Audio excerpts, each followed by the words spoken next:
এখানে জানা যায় জুলাই ছাত্রদের উপরে যে গণহত্যা চালানো হয়েছে তার মধ্যে বড় একটি অংশের নেতৃত্ব দিয়েছে সিটিটিসির আসাদুজ্জামান এবং তার স্টেনোগ্রাফার নজরুল ইসলাম প্রামাণিক।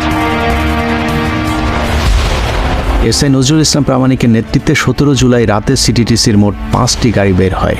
এই গাড়িগুলোতে অস্ত্র ভর্তি করে ঢাকা দক্ষিণের প্রতিটি ওয়ার্ডে গিয়ে তালিকাভুক্ত ছাত্রলীগ যুবলীগের কাছে পৌঁছে দেয় নজরুল। আসাদুজ্জামানের নির্দেশে ওই রাতে মোট 350 অস্ত্র সরবরাহ করা হয় বলে জানিয়েছে সূত্রটি।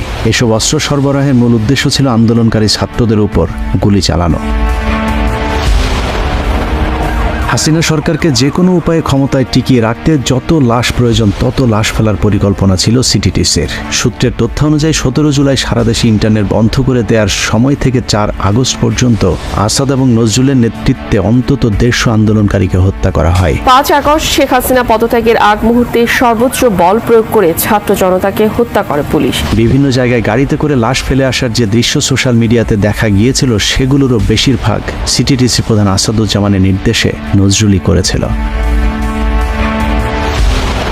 এসব হত্যাকাণ্ডগুলো নির্দিষ্ট কয়েকটি জায়গায় ঘটানো হলেও তারা সেই লাশগুলো বিভিন্ন জায়গায় ছড়িয়ে ছিটিয়ে ফেলে আসছিল, কারণ এসব লাশ দেখে যেন আন্দোলনকারীদের মধ্যে আতঙ্ক ছড়িয়ে পড়ে। আমাদের কাছে সিটিটিসির আসা একটি কথোপকথনে দেখা যায় 5 তারিখ সকালেও তারা দ্রুত সময়ের মধ্যে গুলি করবার জন্য অনুমতি চাইছেন।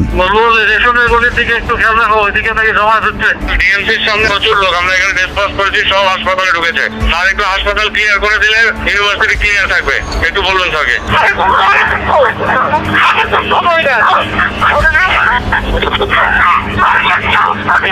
যে কারণে হাইকোর্ট এবং তার আশপাশে কয়েকটি জায়গায় 5 তারিখ সকালেও হত্যাকাণ্ডের ঘটনা ঘটেছে, যেটার সাথেও সিটিটিসি সরাসরি সম্পৃক্ত।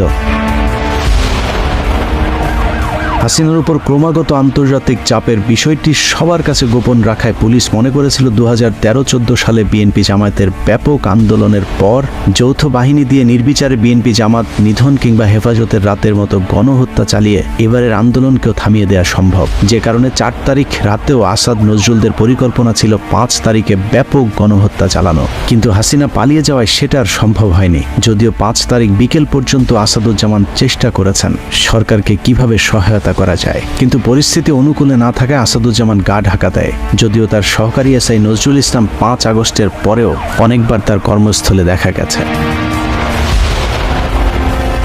সিটিটিসির নৃশংসই বর্বরতম গণহত্যার খবরে বর্তমান আইজিপি থেকে শুরু করে ডিএমপি কমিশনার সকলেই হতবাক। যে কারণেই গেল 19 তারিখে সিটিটিসির প্রধান আসাদুজ্জামানকে চাকরি থেকে অব্যাহতি দেওয়া হয়, কিন্তু এসআই নজরুল ইসলামের ব্যাপারে এখনো কোনো সিদ্ধান্ত নেওয়া হয়নি।